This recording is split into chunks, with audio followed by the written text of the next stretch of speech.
ఆ వేదనతో వాళ్ళందరూ ఉన్నారు.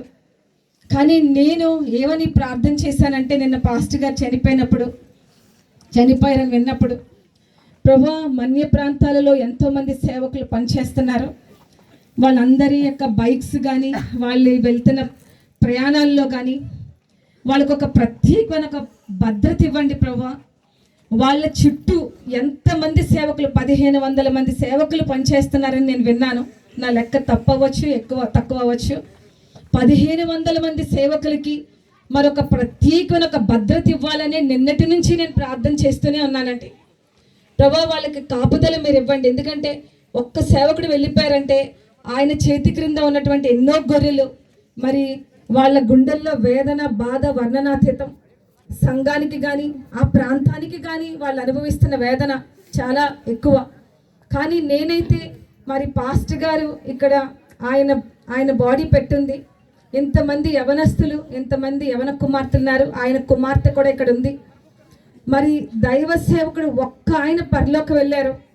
మరి ఇక్కడి నుంచి ఇక్కడ ఉన్న ఈ ప్రాంతంలో ఉన్న యవనస్తులు అందరూ లేవాలండి ఆయన స్థానంలో. ఎంతమంది మరి సంతోష్ ఒక్క విత్తనం వెళ్ళిపోయింది, దాని బదులు ఎంతో మంది సంతోష్ కుమార్ లేగాలండి ఈ ప్రాంతంలో. వాళ్ళందరూ కూడా మరి లేవాలని నేను దేవుని నామంలో ఆశిస్తున్నాను.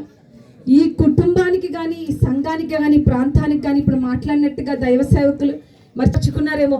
యేసుక్రీస్తు నామం అంట, అది చూడ్డానికి మనుషులకి ఏదో తేలికగా దీన్ని లేపేద్దాం, దీన్ని మాపేద్దాం అనుకుంటారు. కానీ ఆ రాజ్యంతో పెట్టుకోకూడదు.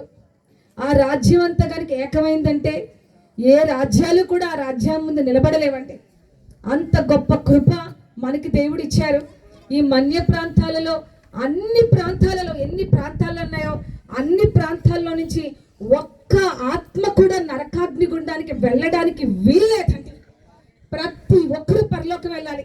ఈ ప్రాంతంలో పనిచేస్తున్న సేవకులు మీకు మంచి తిండి, మంచి బట్ట, మాలాంటి సౌఖ్యాలు, గబుక్కని ఇలా డ్రింక్ తాగాలంటే, గబుక్కలైన బ్రెడ్ తినాలంటే మీకు దొరకకపోవచ్చు.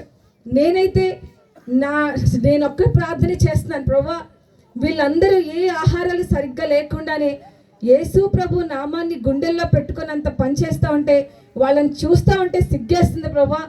కానీ రేపు రెండవ రాకడలో మధ్యాకాశంలో మీరు విందు పెడతానన్నారే, ఆ విందులో మాత్రం ఈ మన్య ప్రాంతాల్లో సేవ చేసిన 1500 మంది సేవకులు వాళ్ళ విందులో ఉన్న తర్వాత మమ్మల్ని రానివ్వండి ప్రభు అని అడుగుతున్నాను.